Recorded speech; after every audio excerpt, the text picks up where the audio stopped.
Hi hello friends, welcome back to my channel. Friends ನೋಡ್ರಿ, ಭಾಳ ಅಂದ್ರೆ ಭಾಳ ದಿನ ಆದಮೇಲೆ ಇವತ್ತು ಒಂದು ವ್ಲಾಗ್ ಮಾಡ್ತೀನಿ. ವ್ಲಾಗ್ ಒಳಗೆ ಏನಿಲ್ಲ, ಒಂದು ಸನ್ಸೆಟ್ ತೋರ್ಸಾತೀನಿ ಈವ್ನಿಂಗ್ದು. ಇವತ್ತು ಊರಿಗೆ ಬಂದೀವಿ, ಸೊ ಅದ್ರ ಸಲುವಾಗಿ ವ್ಲಾಗ್ ಸ್ಟಾರ್ಟ್ ಮಾಡೀನಿ. ಇಲ್ಲಿ ನೋಡ್ರಿ, ಕೆಳಗೆ ಮಾವಿನ ಗಿಡ ಎಲ್ಲ ಎಷ್ಟು ಚಂದ ಹೂ ಬಿಟ್ಟಾವ ಹೇಳಿ. ಹಂಗೆ ಪಕ್ಷಿಗಳು ಕೂಡ ಎಷ್ಟು ಚಂದ ಒದ್ರಾತವು ನೋಡ್ರಿ. ಎಷ್ಟು ಮಸ್ತ್ ಕಾಣಿಸತೈತಿ ಈ ಸನ್ಸೆಟ್ ಈವ್ನಿಂಗ್ ಟೈಮ್. ಇಲ್ಲಿ ಟೆರೆಸ್ ಮೇಲೆ ಕಡಲೆ ತೊಳೆದ ಒಣಗಿ ಹಾಕ್ಯಾರು.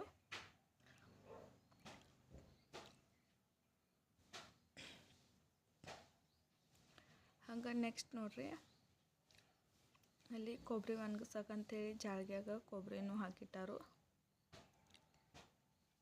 ಭಾಳ ದಿನ ಆದ್ಮ್ಯಾಗ ಮತ್ತು ವ್ಲಾಗ ಸ್ಟಾರ್ಟ್ ಮಾಡೀನಿ. ಹಂಗೆ ಕಿಚನ್ದು ವಾಪಸ್ ಅಡುಗೆನೂ ಎಲ್ಲ ಸ್ಟಾರ್ಟ್ ಮಾಡ್ಬೇಕಂತ ಮಾಡೀನಿ. ನಮ್ಮ ಚಾನಲ್ನ ಸಬ್ಸ್ಕ್ರೈಬ್ ಮಾಡ್ಕೊರಿ. Thank you for watching.